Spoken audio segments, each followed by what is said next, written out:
Hello everyone. In this lecture we will be talking about the next point, that is characteristics of viruses. So in the previous lecture we have studied little bit about viruses, introductory part and history of viruses. Now in this lecture the next part that is very important, that is nothing but the characteristics. Virus म्हणजे काय, virus कशा पद्धतीने multiply होतो किंवा व्हायरसच्या सगळ्या properties, एकूणच multiplication असेल, आयसोलेशन, कल्टिवेशन किंवा इथून पुढे आपण जो काय भाग स्टडी करणार आहे ते सगळं समजून घेण्यासाठी हे लेक्चर खूप इम्पॉर्टंट. कारण याच्यामध्ये आपण व्हायरस म्हणजे काय आणि व्हायरसचे सगळे कॅरेक्टरिस्टिक्स काय and how viruses are different from other living organisms, that we are going to discuss in this lecture. Okay, so let start with the first, that is characteristics of viruses. Okay, characters मध्ये वेगवेगळे characters आपण study करणार आहे. पहिलं character जे आहे that is viruses are ultra microscopic in nature. Ultra microscopic आपण बघितलं की याच्यापूर्वी हिस्ट्रीमध्ये रेबीज व्हायरस किंवा रेबीज डिसीजचा पॉझिटिव्ह एजंट स्टडी करत होते कोण, लुई पाश्चर. आणि त्यांनी असं बघितलं की तो जो पॉझिटिव्ह एजंट आहे, positive agent of rabies disease, it can not be visualized by microscope और by using microscope. So microscopically आपण तो पॉझिटिव्ह एजंट ऑब्झर्व करू शकत नाही. का? Because extremely small organism. So viruses, all viruses are ultra microscopic in nature. Its meaning काय? They are too small to be seen with microscope. म्हणजे extremely small आहेत. Size यांची even 1000 times smaller than bacteria. जो bacteria आपल्याला normal compound microscope मध्ये observe करतो आपण, त्याच्यापेक्षा 1000 टाइम्स व्हायरस लहान आहे. त्यामुळे कंपाऊंड मायक्रोस्कोप मध्ये व्हायरसेसना ऑब्झर्व करता येत नाही. मग व्हायरसचं आपल्याला स्ट्रक्चर, साईज, शेप कसं समजतं? By using electron microscope. So viruses are too small to be seen with normal compound microscope, but for their visualization electron microscope is needed.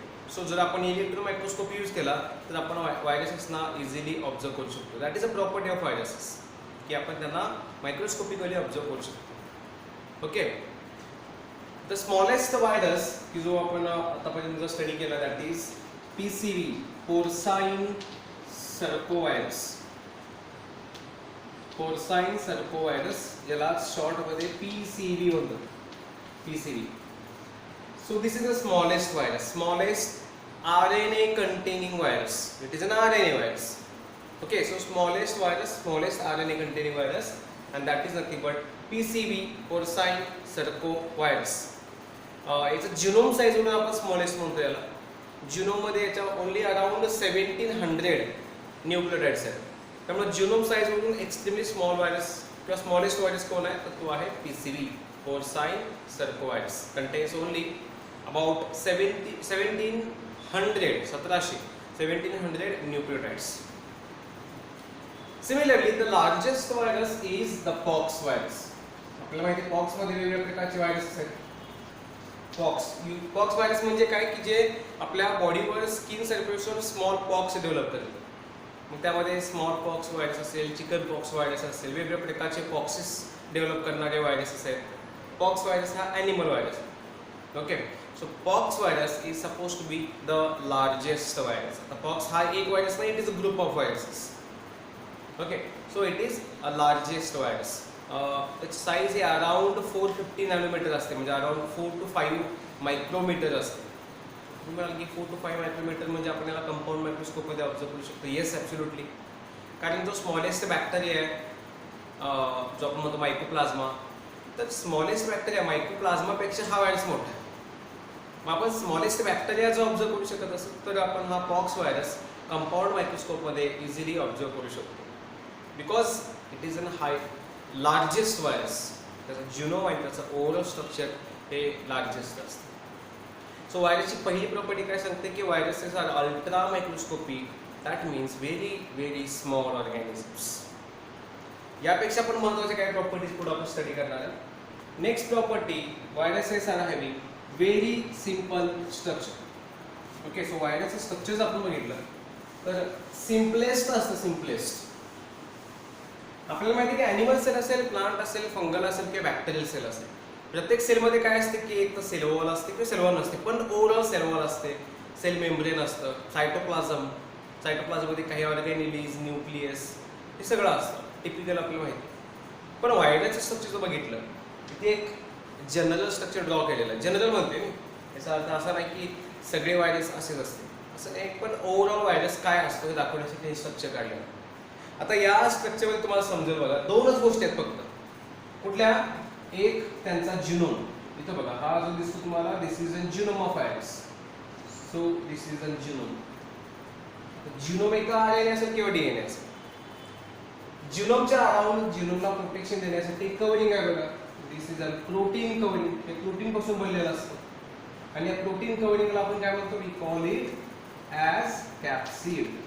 Capsid. दोनच गोष्टी आहेत पूर्ण स्ट्रक्चरमध्ये, व्हायरसच्या पूर्ण स्ट्रक्चरमध्ये दोन गोष्टी समजतात आपल्याला. त्या अशा, एक तर त्याचा जिनोम, न्यूक्लिक ॲसिड, डीएनए किंवा आरएनए. प्लाझमिड नसतो त्यांच्यामध्ये. सो डीएनए किंवा आरएनए आणि त्याच्याभोवती प्रोटेक्टिव्ह लेअर असतो प्रोटीनचा आणि त्या प्रोटेक्टिव्ह लेअरला आपण काय म्हणतो? आपण त्याला कॅप्सिड म्हणतो. इतकं सिंपल स्ट्रक्चर आहे, म्हणजे तुम्ही इझिली व्हायरसचं स्ट्रक्चर ड्रॉ करू शकता. पण हे झालं सिंपल व्हायरसमध्ये, सिंपल स्ट्रक्चर ऑफ व्हायरसेस. काही व्हायरसेसमध्ये कॉम्प्लेक्स स्ट्रक्चर असतं. कॉम्प्लेक्समध्ये काय असतं? तर हे सेम न्यूक्लिक ॲसिड म्हणजे जिनोम असेल, जिनोमच्या भोवती प्रोटीनचं कॅप्सिड असेल, त्या कॅप्सिडच्या अराउंड एक अजून एनव्हलप असतं, एक मेम्ब्रेन असेल किंवा आपण काय म्हणतो लिपिड बायलेयर असतं, ज्याला आपण काय म्हणतो? आपण त्याला एनव्हलप म्हणतो. आपण हे काही स्टडी केलेलं आहे यापूर्वी क्लिनिकल मायक्रोबायोलॉजीमध्ये. एनव्हलप म्हणजे काय असतं? तर कॅप्सिडच्या आउटर साईडला एक बायलेयर्ड मेम्ब्रेन असतं आणि that membrane is composed of lipid and carbohydrates. म्हणजे शुगर आणि लिपिड असतं, मोस्टली लिपिड असतं, कारण हे होस्ट सेलच्या मेम्ब्रेनपासून डिराईव्ह केलेलं असतं. ते कसं डिराईव्ह केलं असं आपण नंतर स्टडी करणार. सो जिनोमच्या भोवती कॅप्सिड हे नॉर्मल स्ट्रक्चर, सिम्पल स्ट्रक्चर झालं. पण काही कॉम्प्लेक्स व्हायरसेसमध्ये त्याच्या अराउंड अजून एक लेअर असतं आणि ते लेअर म्हणजे कसं असतं? तर एनव्हलपचं असतं. एनव्हलप सगळ्या व्हायरसमध्ये असतं असं नाही. So this is all about the complex structure of viruses. Okay, so simple structure, very simple structure containing only the genome and surrounded by protein covering called as capsid. In some viruses, and extra layer is present that is called as envelope. Then the most important property, very important, cultivated only in the living cells. Viruses can be cultivated only in the living cells. फक्त living cells मध्ये cultivate करू शकतो आपण. जसं की बॅक्टेरियासाठी वेगवेगळ्या प्रकारची मीडिया यूज करतो. We make the use of nutrient agar, MacConkey's agar, potato dextrose agar किंवा आपण वेगवेगळ्या प्रकारची मीडिया यूज करतो. पण व्हायरसेस हे अशा प्रकारच्या जे लॅब मीडिया किंवा कल्चर मीडिया आपण याच्यामध्ये व्हायरसेसना ग्रो किंवा मल्टिप्लाय करू शकत नाही. कारण आपल्याला माहिती आहे की व्हायरसेस हे इंट्रासेल्युलर पॅरासाइट्स आहेत. ते फक्त आणि फक्त लिव्हिंग सेलमध्येच मल्टिप्लाय होतात. कारण काय की त्यांना मल्टिप्लाय होण्यासाठी जे काही एन्झाईम्स, प्रोटीन्स, एनर्जी रिक्वायर्ड असते ते फक्त लिव्हिंग सेलमध्ये असते. ओके, त्यामुळे काय की व्हायरसेसना आपण फक्त लिव्हिंग सेलमध्येच कल्टिवेट करू शकतो because they are intracellular parasite. Then another important property, that is viruses are acellular. Viruses are acellular. Acellular म्हणजे काय की जी सेल नाही आहे. व्हायरसेस म्हणजे सेल नाही आहे. म्हणजे आपण म्हणतो बघा की plant cell, animal cell, bacterial cell, fungal cell. एक सेल म्हणजे काय असतं की एक टिपिकल स्ट्रक्चर की ज्याच्यामध्ये सेल वॉल आहे, सेल मेम्ब्रेन असतं, सायटोप्लाझम आहे. सायटोप्लाझममध्ये वेगवेगळ्या प्रकारच्या ऑर्गॅनिलीज असतात, like Golgi bodies are there, endoplasmic reticulum is there, mitochondria, chloroplast. Bacterial असेल तर मिझोझोम, रायबोझोम, गॅस व्हॅक्युल्स, हे सगळ्या ऑर्गॅनिलीज असतात. सेल वॉलच्या बाहेर जर बॅक्टेरियल असेल तर कॅप्सूल असतं, बाकीचे कॅप्सूल नसतं. काही लोकोमोटिव्ह ऑर्गन्स लाईक फ्लाजेला असतं किंवा अटॅचमेंटसाठी पिंपरी, दॅट इज पिलाय असतं. सो हे सगळं जेव्हा असतं त्याला आपण काय म्हणतो? सेल म्हणतो. बघा व्हायरस स्ट्रक्चर, या व्हायरसच्या स्ट्रक्चरमध्ये ना सेल वॉल आहे, ना सेल मेम्ब्रेन, ना सायटोप्लाझम आहे, ना ऑर्गॅनिलीज आहे, ना न्यूक्लियस आहे, काहीच नाही याच्यामध्ये. कोणत्याही प्रकारचे ऑर्गॅनिली नाही आहे, कोणत्याही प्रकारचा लोकोमोटिव्ह ऑर्गन नाही आहे, ना सेल वॉल, ना सायटोप्लाझम, ना मेम्ब्रेन, काहीच नाही. म्हणजे एक सेलला सेल म्हणण्यासाठी ज्या काही प्रॉपर्टीज रिक्वायर्ड असतात त्या कोणत्याही प्रॉपर्टी व्हायरसमध्ये नाही आहेत आणि म्हणून व्हायरसला आपण काय म्हणतो? We call them as acellular. असं कधी म्हणायचं नाही की व्हायरल सेल. व्हायरस कधी सेल नसते. कारण सेलचे कुठलेच कंपोनंट त्याच्यामध्ये नाही आहेत. मग जसं आपण म्हणतो की बॅक्टेरियल सेल, फंगल सेल, मग व्हायरसला काय म्हणायचं? तर व्हायरसला व्हायरल पार्टिकल म्हणतो आपण. We call it as particles. So virus cell किंवा व्हायरल सेल म्हणण्यापेक्षा आपण त्याला व्हायरस पार्टिकल किंवा व्हायरल पार्टिकल असं म्हणतो, कारण ते कम्प्लिटली असेल्युलर असतं, त्यामुळे त्याला पार्टिकल हा वर्ड यूज केला जातो. सो हे लक्षात ठेवा की virus particle, HIV virus particle, tobacco mosaic virus particle, rabies virus particle किंवा रेबीज व्हायरस सेल कधी म्हणत नाही आपण. रिझन हे समोर. Then no independent metabolism. Independent metabolism म्हणजे काय? सपोज ई कोलाई सेल आहे. ई कोलायला जर आपण लॅक्टोज प्रोव्हाइड केलं तर it will produce acid, because we know की लॅक्टोज क्लेवेज करणार बाय प्रोड्युसिंग एन्झाईम, म्हणजे त्यांना पोलिझम होणार. पहिल्यांदा एन्झाईम सिंथेसाइज केलं जाणार, बीटा गॅलेक्टोसाइडेज तयार केला जाणार, मग तो लॅक्टोजला क्लीव्ह करणार, ग्लुकोज फॉर्म होणार, मग तो ग्लुकोज EMP पाथवेमधून त्याला युटिलाइज केला जाणार, त्याच्यापासून पायरुव्हिक ॲसिड, पायरुव्हिक ॲसिडपासून मग लॅक्टिक ॲसिड सिंथेसाइज केला जाणार. Okay, so we know that whenever we provide any nutrient source to bacteria they will ferment it. का? कारण ते एन्झाईम तयार करू शकतात. ते एन्झाईम तयार करतात, वेगवेगळ्या प्रकारचे इंटरमेडिएट्स तयार करतात आणि त्या कंपाऊंडला युटिलाइज करतात आणि वेगवेगळ्या प्रकारचे कंपाऊंड सिंथेसाइज करतात. सो ॲनाबॉलिझम प्लस कॅटाबॉलिझम हे दोन्ही ॲबिलिटीज बॅक्टेरियाकडे असतात की सगळ्या लिव्हिंग सेलकडे असतात. पण आपण व्हायरस घेतला आणि त्याला लॅक्टोज प्रोव्हाइड केला आणि ते ॲसिड प्रोड्यूस कर म्हटलं, impossible. Because virus on its own cannot produce the enzymes required for utilisation of any compound. त्यांच्याकडे मेटाबॉलिझम करण्यासाठी जे काही लागतं, एन्झाईम्स किंवा बाकीचे काही नाही आहे त्यांच्याकडे. फक्त त्यांच्याकडे जेनेटिक इन्फॉर्मेशन कुठली आहे? To form capsid and to replicate their genome. त्यांचा जो DNA असेल, RNA असेल, त्याला रिप्लिकेशन करण्यासाठी, कॅप्सिड फॉर्म करण्यासाठी जेवढं काही जेनेटिक इन्फॉर्मेशन पाहिजे तेवढीच इन्फॉर्मेशन त्याच्या जिनोममध्ये आहे.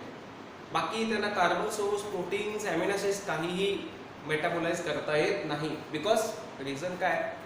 They are obligate intracellular parasites. ते फक्त लिव्हिंग सेलमध्ये ग्रो होतं.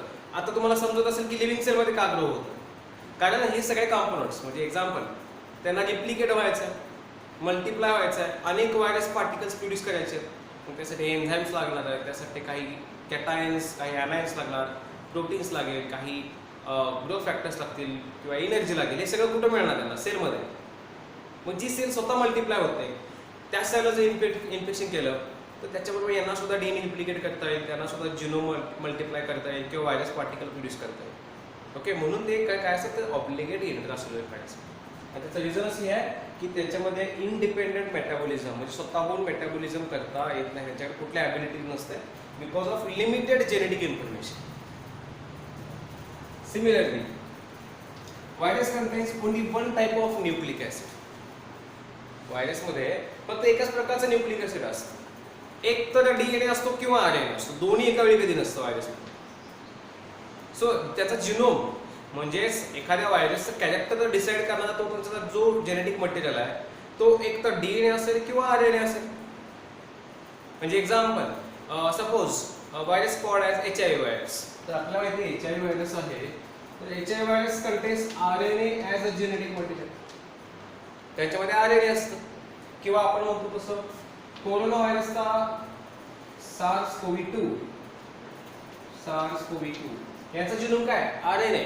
म्हणजे त्याच्यामध्ये जे कॅरेक्टर्स आहेत ते कॅरेक्टर्स कशामुळे? त्यांच्या जिनोममुळे. कुठला? RNA. सो फक्त RNA असणार, त्यांच्याकडे DNA नसणार. एक गोष्ट लक्षात ठेवा की सगळ्या लिव्हिंग सेल्समध्ये in all life forms the genetic material is DNA. प्रत्येक लाईफ फॉर्ममध्ये जेनेटिक मटेरियल DNA असतं, except some viruses.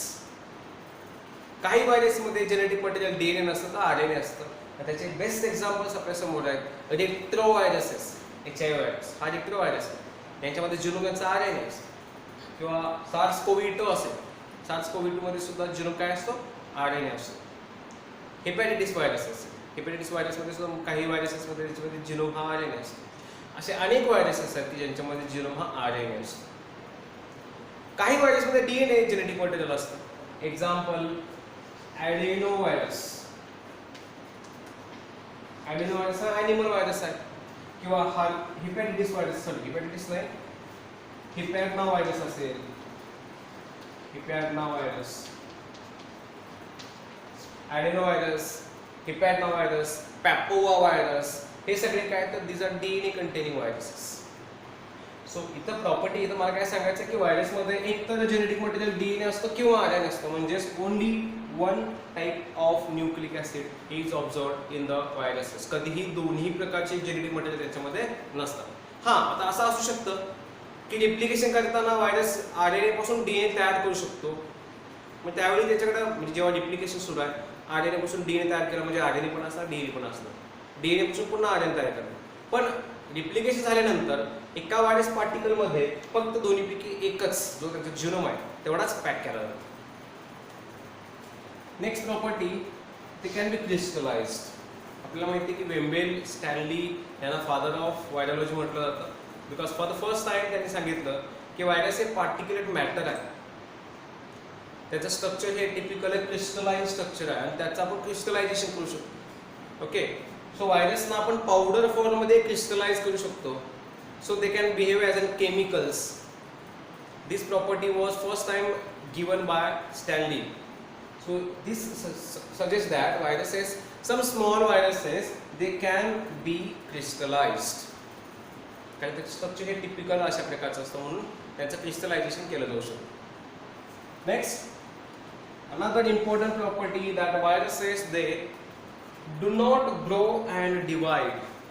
They do not grow, they do not divide. Meaning काय याचा?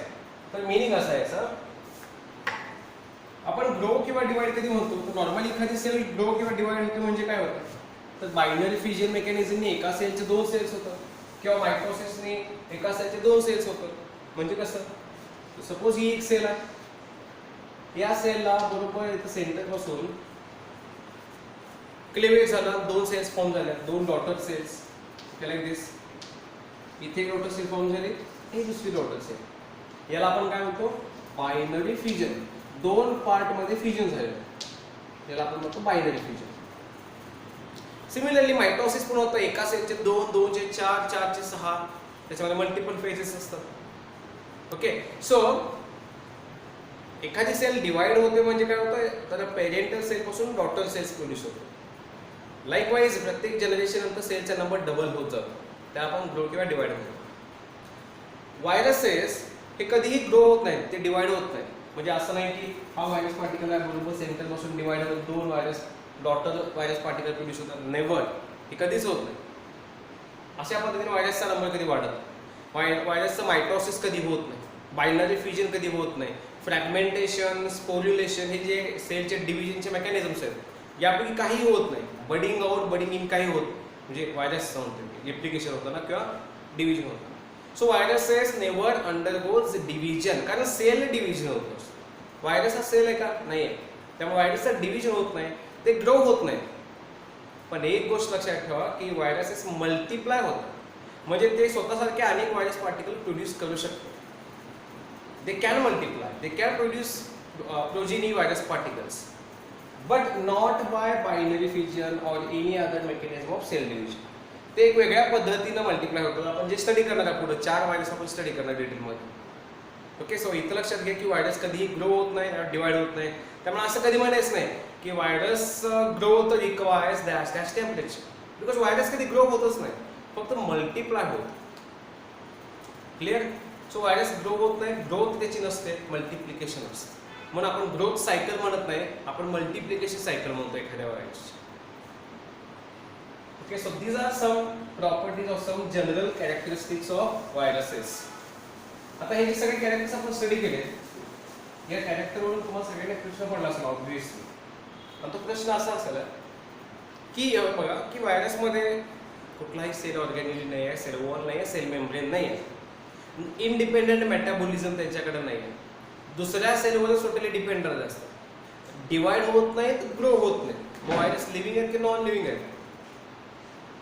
बघा, कारण लिव्हिंग सेल आपण जेव्हा म्हणतो तेव्हा ऑब्व्हियसली हे सगळं असतं की सेल वॉल आहे, सेल मेम्ब्रेन आहे, ऑर्गॅनिझम आहे, सेल असते, सेल डिवाइड होते, सेलचा नंबर वाढत जातो, सेल डुप्लिकेट होते, सेल मूव्ह होते, सेल स्वतःहून ॲनाबॉलिझम, कॅटाबॉलिझम म्हणजेच मेटाबॉलिझम करू शकते. पण इथं व्हायरस सेलच नाही आहे, त्यामुळे यापैकी काहीच होत नाही. मग व्हायरस लिव्हिंग आहे की नॉन लिव्हिंग आहे हा एक मोठा प्रश्न आहे. पण याला काही रिझन्स आहेत की ज्या रिझन्सवरून आपण म्हणू शकतो की येस व्हायरसेस आर लिव्हिंग. आणि हा जो प्रश्न मी सांगितला की व्हायरस लिव्हिंग आहेत नॉन लिव्हिंग आहेत, यामुळेच व्हायरसला कधीही मायक्रो ऑर्गॅनिझमच्या क्लासिफिकेशनमध्ये घेतलं जात नाही. आपण बॅक्टेरियल क्लासिफिकेशन स्टडी करतो, फंगल आहे, प्रोटोझोअल क्लासिफिकेशन आहे, पण व्हायरसचं क्लासिफिकेशन हे फक्त व्हायरोलॉजिकल स्टडीजमध्ये केलं जातं. त्यांना मायक्रो ऑर्गॅनिझममध्ये कन्सिडर केलं जात नाही. त्याचं रिझन असं आहे की ते लिव्हिंग आहेत नॉन लिव्हिंग हा असा प्रश्न पडतो. But there are some evidences that states that viruses are living. तुम्ही लक्षात घ्या की व्हायरस लिव्हिंग आहे. आता लिव्हिंग कशामुळे म्हणतोय मी, तर त्याचे रिझन्स आहेत. Viruses are suppose to be living because they contains DNA or RNA. DNA or RNA हे एक मला वाटतं एव्हिडन्स इनफ आहे व्हायरसला लिव्हिंग म्हणण्यासाठी. कारण कुठल्याही नॉन लिव्हिंग थिंग मध्ये DNA आणि RNA नसतो. लिव्हिंग थिंग मध्येच DNA आणि RNA नसतो. ओके, आणि व्हायरस मध्ये जर DNA आणि RNA असेल याचा अर्थ viruses are living. Okay, so viruses are suppose to be living because they contains nucleic acids like either DNA or RNA. दुसरी गोष्ट काय, they can undergo mutations. Virus जो DNA RNA याच्यामध्ये म्युटेशन होतं, आणि म्युटेशन ही एक लिव्हिंग सेलची property आहे. नॉन लिव्हिंग सेलमध्ये कधी म्युटेशन होतं का? हा बोर्ड आहे, याच्यामध्ये म्युटेशन झाला, नवीन प्रकारचा बोर्ड प्रोड्यूस झाला, नॉट पॉसिबल, टोटली इम्पॉसिबल आहे. याच्यामध्ये जीन्स होते, ते जीन्स म्युटंट झाले, ग्रीनचा ब्लॅक बोर्ड तयार झाला, असं कधी पॉसिबल नसतं. नॉन लिव्हिंग थिंग मध्ये म्युटेशन होत नाही. म्युटेशन ही फक्त लिव्हिंग सेलची प्रॉपर्टी आहे. That's why viruses are suppose to be living because their genome genetic material can undergo mutations. Similarly, viruses are sensitive to some physical and chemical agents. Living सेलवर ज्या ज्या chemical आणि physical एजंटचा effect होतो, त्या सगळ्या chemical आणि physical एजंटचा व्हायरसवर सुद्धा effect होऊ शकतो. म्हणजे कसं, physical agent like ultra violet light, UV light, किंवा आयोनायझिंग रेडिएशन्स. आता UV लाईटमुळे म्युटेशन होतं आपल्याला सगळ्यांना माहिती. सो UV रेडिएशन्स असतील किंवा आयोनायझिंग रेडिएशन सुद्धा म्युटेशन कॉज करतं. म्हणजे व्हायरसवर UV रेडिएशनचा किंवा आयोनायझिंग रेडिएशनचा इफेक्ट होतो, आणि ती जी टिपिकल बॅक्टेरियल किंवा लिव्हिंग सेलची प्रॉपर्टी, लिव्हिंग सेलवर यांचा इफेक्ट होतो. नाहीतर बघा हा बोर्ड आहे, याच्यावर UV लाईट किती तुम्ही बंबार्ड करा, त्याच्यावर काही इफेक्ट होणार नाही, फक्त लिव्हिंग सेलवर इफेक्ट होतो. सिमिलरली काही केमिकल एजंट्स लाईक क्लोरीन असेल, क्लोरीन, आयोडीन, फॉर्माल्डिहाइड, या सगळ्या केमिकल एजंटचा लिव्हिंग सेलवर इफेक्ट होतो, आणि सिमिलरली व्हायरस सुद्धा होतो. याचा अर्थ जर व्हायरसवर इफेक्ट होत असेल तर आपण असं म्हणू शकतो की yes viruses are living. So viruses, they are sensitive to physical as well as some of the chemical agents. हे जे virucidal असतात, clear? They can infect. They are infectious. They can infect. म्हणजे याचा अर्थ ते वेगवेगळ्या प्रकारच्या सेल्स मध्ये एंटर होऊ शकतात, प्लांट्स मध्ये, ॲनिमल्स मध्ये, फंगल सेल्स मध्ये इन्फेक्शन करू शकतात. So viruses are infectious. आणि इन्फेक्शन कॉज करण्याची ॲबिलिटी कोणामध्ये असते? लिव्हिंग सेलमध्ये. इनफॅक्ट नुसतं इन्फेक्शन नाही तर डिसीज सुद्धा कॉज करतात. वेगवेगळ्या प्रकारचे व्हायरस वेगवेगळ्या प्रकारचे डिसीज कॉज करतात. We already studied some of them. Dengue virus असेल, rabies virus, herpes virus, hepatitis virus, COVID-19 virus असेल, किंवा या व्यतिरिक्त अनेक tremendous large number of viruses are there. Polio virus आहे, small pox viruses, chicken pox viruses, किंवा swine flu, that is H1N1, H1N5, such and similar, SARS, MERS, हे सगळे viruses आहेत. इन्फेक्शन कॉज करू शकतात आणि डिसीज कॉज करू शकतात, की जी एक टिपिकल लिव्हिंग सेलची प्रॉपर्टी असते. That's why viruses are suppose to be living. In fact viruses can also cause cancer. Today more than 8 cancers are found to be cause by viruses. More than 8 किंवा 8पेक्षा जास्त टाईपचे जे कॅन्सर असतात ते व्हायरसमुळे होतात. त्यांचा कॉज हा व्हायरस असतो. So viruses are infectious. Okay, viruses are also thermosensitive. म्हणजेच जनरल सांगतो मी, they can be inactivated at 56 degrees Celsius within few minutes. So viruses are thermosensitive and they can be inactivated at 56 degrees Celsius within few minutes. आता हे सगळ्या वायरससाठी applicable नाही, पण generally म्हणतो मी की अराउंड 56 डिग्री सेल्सिअस टेम्परेचर असेल तर virus इनॲक्टिवेट केले जाऊ शकतो. Okay, so these are some very important characteristics of viruses. हे सगळे जर कॅरेक्टर्स प्रॉपर समजले की तुम्हाला पुढचा भाग इझी सगळा समजून जाईल. आणि व्हायरस म्हणजे काय समजण्यासाठी हे सगळ्या कॅरेक्टर्स समजणं खूप इम्पॉर्टंट. आता एक सगळ्यात महत्त्वाची मी तुम्हाला प्रॉपर्टी सांगणार किंवा सगळ्यात इम्पॉर्टंट कॅरेक्टर व्हायरसचं असं असतं स्पेसिफिसिटी. स्पेसिफिसिटी ओके, इथं मिनिंग काय मला काय म्हणायचं स्पेसिफिसिटीमध्ये? स्पेसिफिसिटीमध्ये असं म्हणायचं मला की bacterial viruses can infect only bacteria, plant viruses can infect only plant cells, animal viruses can infect only animals. असं कधी होत नाही की ॲनिमल व्हायरस प्लांटमध्ये इन्फेक्शन कॉज करतो किंवा प्लांट व्हायरस बॅक्टेरियामध्ये इन्फेक्शन कॉज करतो, बॅक्टेरियल व्हायरस ह्युमनमध्ये इन्फेक्शन कॉज करतो, असं कधी होत नाही. Viruses are host specific, very important, they are host specific. Plant virus फक्त प्लांटमध्येच. आता असं पण आहे की प्लांट व्हायरस म्हटलं की तो सगळ्या प्लांटला इन्फेक्शन कॉज करेल असं पण नाही. काही टिपिकल प्लांटला इन्फेक्शन कॉज करेल. ॲनिमल व्हायरस म्हणजे सगळ्या ॲनिमलला इन्फेक्शन कॉज करतो असं पण नाही, तो काही टिपिकल ॲनिमल्सला इन्फेक्शन कॉज करेल.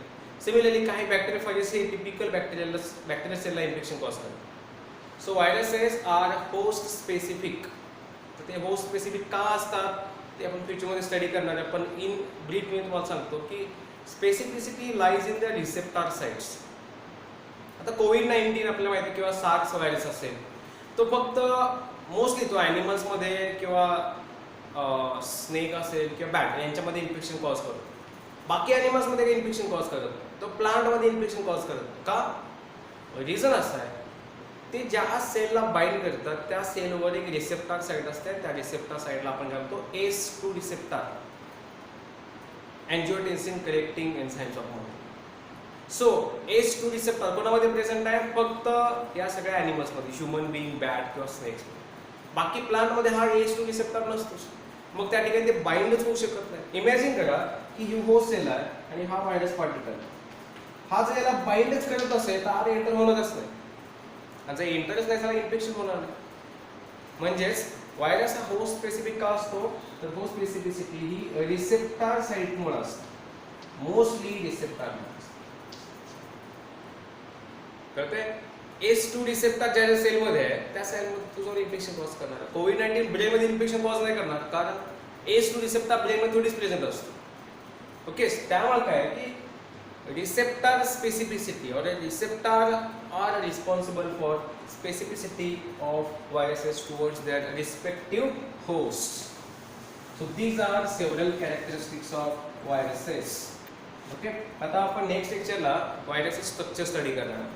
आपण वेगवेगळ्या प्रकारचे व्हायरसेस किंवा वेगवेगळ्या प्रकारचे स्ट्रक्चर्स व्हायरसेस स्टडी करणार.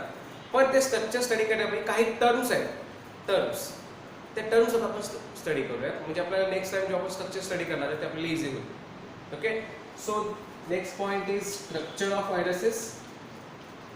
आता लगेच स्टार्ट नाही करणार मी, पण त्याच्याशी रिलेटेड काही टर्म्स आहेत ते आता आपण बघूया आणि नेक्स्ट लेक्चरला आपण स्ट्रक्चर डिटेलमध्ये स्टार्ट करायचं. So what are different terms which are related to the structure of viruses? First term, that is capsid. Okay, so let me draw the structure of virus once again. So this is the structure of in general virus. This is genome. Okay, जिनोमच्या भोवती म्हणजे nucleic ऍसिडच्या भोवती प्रोटीनचं covering असतं. That protein covering is called capsid. Capsid. So what is capsid? Capsid is the outermost protein covering which surrounds the nucleic acid. Capsid is the outermost protein covering which surrounds the nucleic acid. म्हणजे genetic material. व्हायरसच्या genetic मटेरियलला surround करणारं प्रोटीनचं एक covering असतं. That covering is known as capsid किंवा त्यालाच coat protein असं म्हणतो. Capsid or also known as coat proteins. Coat proteins. Okay, आता बघा सेकंड टर्म आहे न्यूक्लिओ कॅप्सिड. न्यूक्लिओकॅप्सिड. तुम्हाला जे बोर्ड स्ट्रक्चर दिसतंय या स्ट्रक्चरला न्यूक्लिओकॅप्सिड म्हणायचं. हे जे स्ट्रक्चर दिसतं न्यूक्लिओकॅप्सिड म्हणजे काय तर nucleic acid plus capsid. Nucleic acid plus capsid. बघा या स्ट्रक्चर मध्ये काय काय या स्ट्रक्चर मध्ये हे काय जिनोम म्हणजे काय न्यूक्लिक ऍसिड आणि हे काय कॅप्सिड. मग न्यूक्लिक ऍसिड प्लस कॅप्सिड म्हणजे एंटायर स्ट्रक्चर काय झालं दिस इज कॉल्ड ॲज न्यूक्लिओकॅप्सिड. सो हे लक्षात घ्या. बऱ्याच वेळा पुन्हा पुन्हा हे टर्म्स यूज करणार कॅप्सिड म्हणजे काय किंवा न्यूक्लिओकॅप्सिड म्हणजे काय. नुसतंच प्रोटीनचं कव्हरिंग म्हटलं कॅप्सिड पण त्या कव्हरिंग मध्ये त्या कॅप्सिड मध्ये जर न्यूक्लिक ऍसिड असेल तर या एंटायर स्ट्रक्चरला आपण काय म्हणतो we call it as nucleocapsid. Nucleic acid surrounded by protein capsid याला म्हणायचं nucleocapsid. Okay. The next term व्हिडिओन.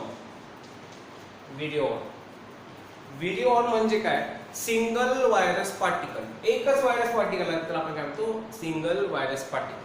So next term is virion. Virion stands for single virus particle किंवा त्याला इन अदर टर्म्स असं म्हणू शकतो इंटॅक्ट व्हायरस पार्टिकल. एक complete virus particle त्याला म्हणायचं व्हिडिओन.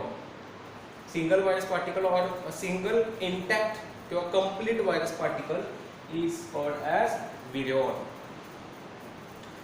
नेक्स्ट टर्म आहे दॅट इज एन्व्हलप. एन्व्हलप काही व्हायरस मध्ये कॅप्सिडच्या अराउंड एक अजून लेयर असतं that layer is called as envelope. So envelope is and membranous covering surrounding to the capsid. Envelope is membranous covering which surrounds the capsid.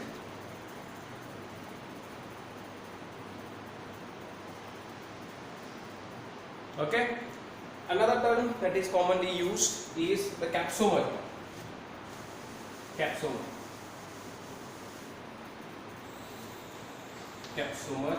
Capsomer, it is a unit of capsid. Capsomer is an unit of capsid. Okay. Unit of capsid म्हणजे काय तर suppose इथे मी तुम्हाला example म्हणून एक छोटीशी wall draw करू. So let me draw a wall here. Suppose this is a wall. Okay. ही एक वॉल आहे भिंत ही. ओके. आणि याच्यामध्ये या सगळ्या काय तर ब्रिक्स आहेत ज्याला आपण विटा म्हणतो. सो या सगळ्या ब्रिक्स आहेत. ही एक छोटीशी भिंत आहे. या भिंतीला आपण काय म्हणतो आपण याला कॅप्सिड म्हणतो. प्रोटीन पासून बनलेले कॅप्सिड आहे. ओके. कॅप्सिड. तर ही भिंत म्हणजे कॅप्सिड झाली. अशी पूर्ण चारी भिंतीपासून एक कॅप्सिड बनला. त्या कॅप्सिड मध्ये जर आपण राहत असतो त्याला आपण काय म्हणू virus particle. Entire virus particle म्हणजे आपण स्वतः काय झालं जिनोम आणि भिंत म्हणजे काय झालं तर कम्प्लिटली कॅप्सिड झालं. आता याच्यामध्ये कॅप्सोमर काय असतो बघा एक सिंगल ब्रिक एक सिंगल वीट म्हणजे काय झालं इथं capsomere means basic unit of capsid is capsomere. आपण टिश्यूला कसं डिफाइन करतो tissue means collection of cells. Then what is capsid. Capsid is collection of capsomere. अनेक कॅप्सोमर पासून एक कॅप्सिड बनतो. क्लिअर. गुड. आता बघा कॅप्सोमर कशापासून बनलेला प्रोटीन पासून. मग जर कॅप्सोमर मध्ये 5 प्रोटीन्स असतील इफ इट कंटेन्स 5 प्रोटीन्स तर त्या कॅप्सोमरला आपण काय म्हणायचं पेंटॉन्स. That is called as pentons. If capsomer contains 5 proteins, then that is called as pentons. And if suppose it contains 6 proteins, then that is called as hexons. So capsomer दोन टाइपचे असू शकतात pentons किंवा hexons. म्हणजे बघा हा एक कॅप्सोमर आहे. या एका कॅप्सोमर मध्ये जर 5 प्रोटीन असतील तर त्याला आपण पेंटॉन म्हणणार किंवा पेंटामर म्हणायचं. आणि त्याच्यामध्ये जर 6 प्रोटीन्स असतील तर त्याला आपण काय म्हणतो हेक्झॉन्स किंवा हेक्झामर म्हणतो. कळतं सगळ्यांना हे. सो आता बेसिक पासून स्टार्ट करू. प्रोटीन 5 किंवा 6 प्रोटीन पासून एक कॅप्सोमर आणि अशा अनेक कॅप्सोमर पासून काय म्हणतो कॅप्सिड. That's it. सो कॅप्सिडचा बेसिक युनिट कोण आहे कॅप्सोमर. कॅप्सोमर कशापासून बनलेला असतो प्रोटीन सबयुनिट पासून. 5 सबयुनिट असतील त्याला म्हणायचं पेंटॉन्स. 6 असतील त्याला म्हणायचं हेक्झॉन्स. ओके. मग हे जे आता अजून थोडंसं डिटेलमध्ये जातो आता, की समजा हे 5 सब युनिट्स आहेत किंवा 5 प्रोटीन आहेत, त्यातल्या प्रत्येक प्रोटीनला आपण इथे काय म्हणतो, वी कॉल इट ॲज प्रोटोमर. थोडंसं कॉम्प्लेक्स. प्रोटोमर म्हणजे 5 प्रोटीन म्हटले, त्यातला एक प्रोटीन म्हणजे एक प्रोटोमर झाला. 5 प्रोटोमर आले, 5 प्रोटोमर पासून एक पेंटॉन म्हणजे एक कॅप्सुमर तयार झाला, एक कॅप्सुमर पासून कॅप्सिड तयार झाला. म्हणजे सगळ्यात बेसिक, मोस्ट बेसिक काय झालं, प्रोटोमर. प्रोटोमर पासून काय बनणार, कॅप्सुमर. कॅप्सुमर पासून काय बनणार, कॅप्सिड. आणि कॅप्सिड पासून काय बनणार, व्हायरस पार्टिकल. ओके. सो कुठलाही व्हायरस घ्या, कुठलाही व्हायरस, प्रत्येक व्हायरसमध्ये या दोन गोष्टी कंपल्सरी असतात. जिनोम, दॅट इज DNA किंवा RNA, आणि सेकंड कॅप्सिड. कॅप्सिड कशापासून बनलेलं असणार आहे, तर कॅप्सिड हे प्युअरली प्रोटीन पासून बनलेलं असतं. Okay. So this is all about the general characteristics of viruses and very brief information about the structure of viruses. Thank you.